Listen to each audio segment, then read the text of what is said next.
Hey gang, welcome to the channel, welcome to the Second Nine.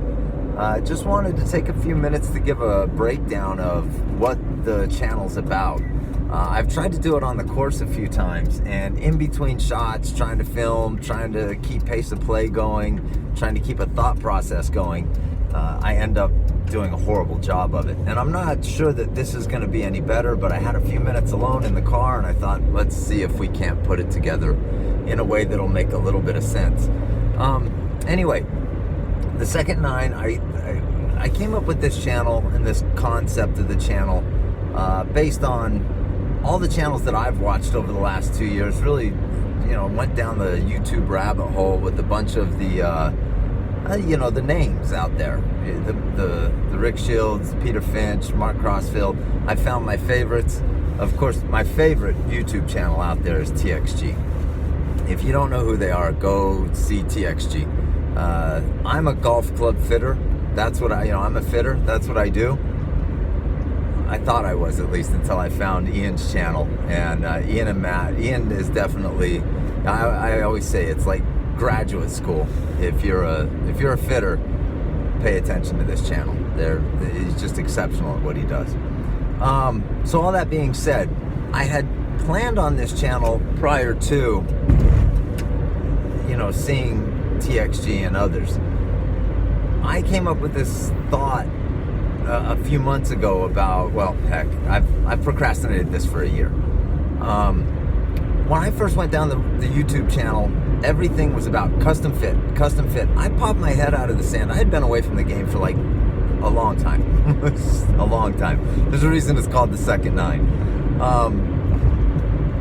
What I discovered in coming back into the game is that the game, equipment-wise, changed dramatically. And ironically enough, swing-wise, changed dramatically.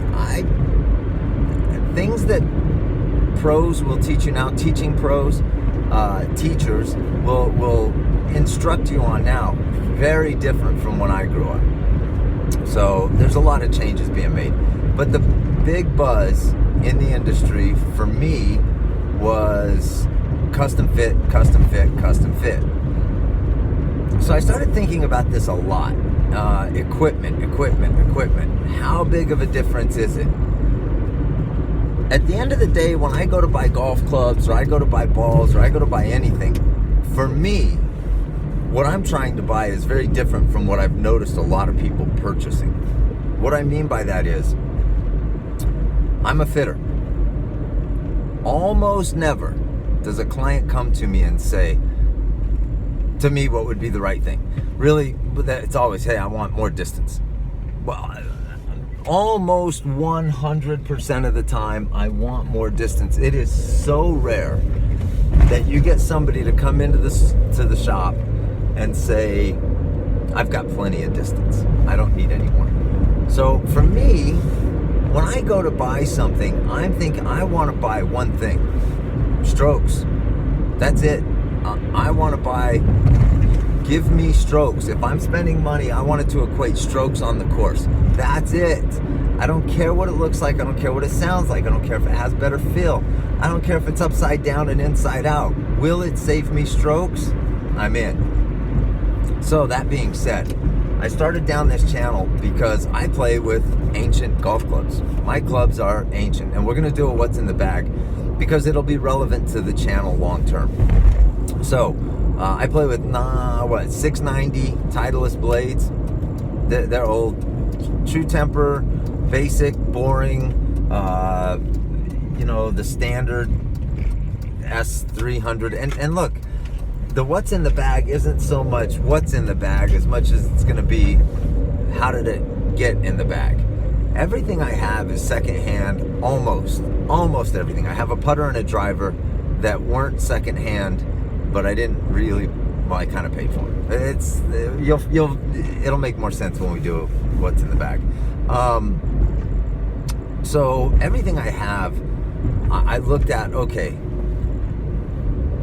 and this also plays into the idea of can a hack, can a fairly bad player play what should be held as an elitist club. You know, not elitist in the sense that, oh, they're elite, but an elite players club.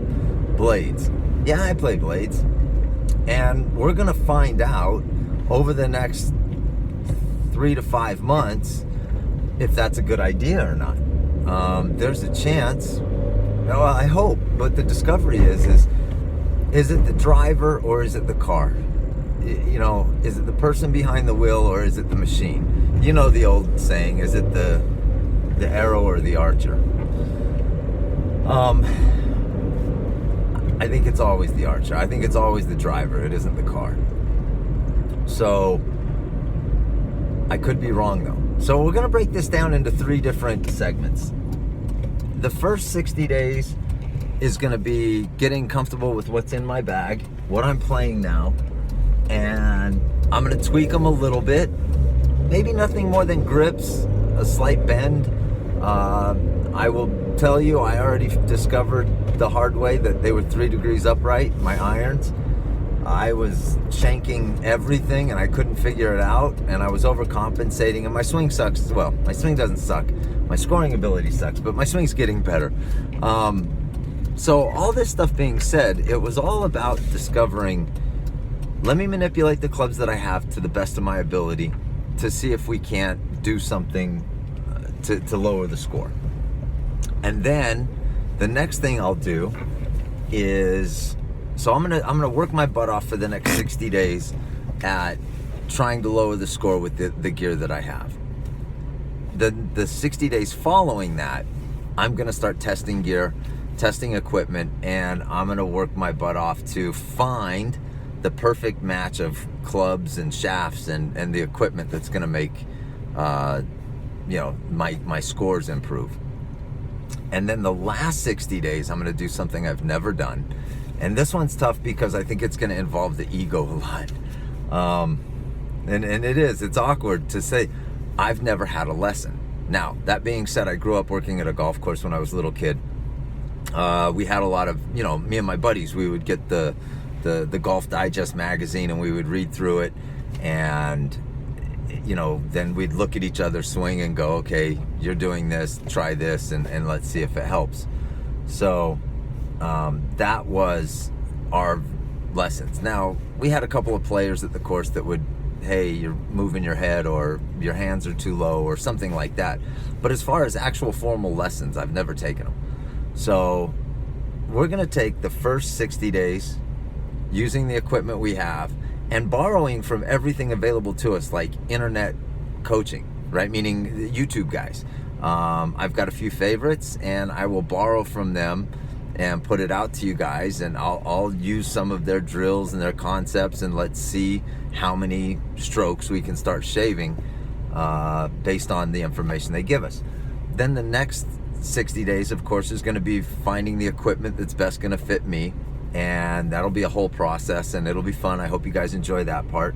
And then the last 60 days will probably be boring for you guys, but very interesting for me. I don't know. I'll find a way to make it interesting, I hope.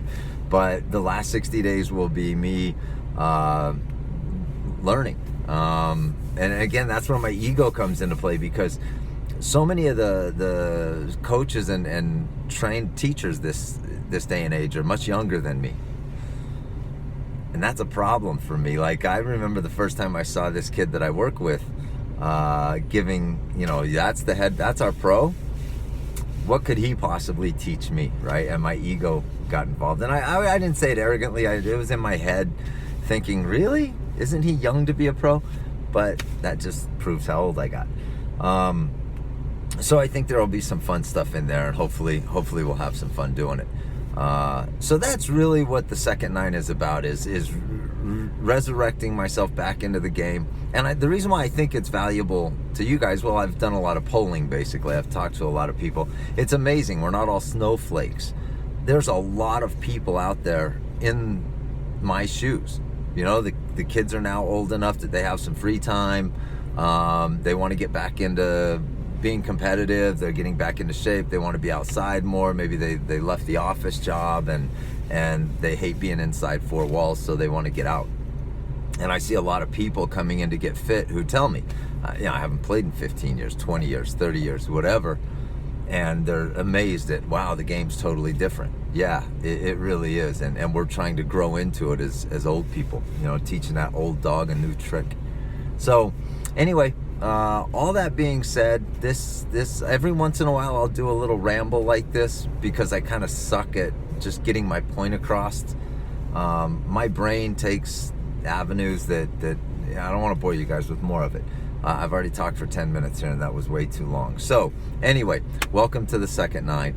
The journey begins for me. Hopefully you guys follow along. Hopefully it's entertaining enough that you'll want to come and see what's next. We're going to test every bit of equipment we can, from balls all the way to, you name it. Heck, if there's a tee out there that helps me save a stroke around, I'm in. You're going to see a reoccurring theme coming out of my mouth. If it'll save me a stroke around, if you show me a piece of equipment that will save me a stroke around, I'll pay you fair market value for it. I don't care. That's what my goal is in buying equipment. That's what my goal is when I fit people. We're here to save you strokes. At whatever price, not always, you don't have to spend a fortune, and sometimes you don't have to spend anything. Your goal should be to save strokes. Period, end of story. If you're buying stuff to look cool, that's easy. Just throw money at it. You can't buy a swing and you can't buy a score. At least you can't buy a swing. I'll be interested to see if we can buy some scores, because the technology in my bag is it's crap compared to what's out there today. Or is it? So that's kind of what we're going to discover. It'll be fun. We'll use some launch monitors. We'll use some outdoor stuff. I've got some ideas. I think it'll be a little bit different. So welcome to the gang. I'll see you on the next uploads coming soon. Much credit to these guys out there that do this. It's harder than it looks. Again, you think you can do something until you do it and you go, oh, this is going to take a little bit of work. But a baseline video coming next. That'll give us a baseline of what I think my handicap is. I don't have a handicap right now. I'm praying it's under 10. We'll see. Yeah, and the goal is to get it as low as possible. So I'm hoping it's 10-ish. And look, I say that because I tell anybody that comes in to get fit and that's playing, I tell them, look, if you have a legitimate 18 handicap, don't kid yourself. That's not a horrible handicap. That means, a legitimate 18. You're playing the tees as far back as you can for your game, and you're counting every single stroke. There's no mulligans. There's no fix the lie here, kick it out a little bit. There's none of that. You're playing every single stroke.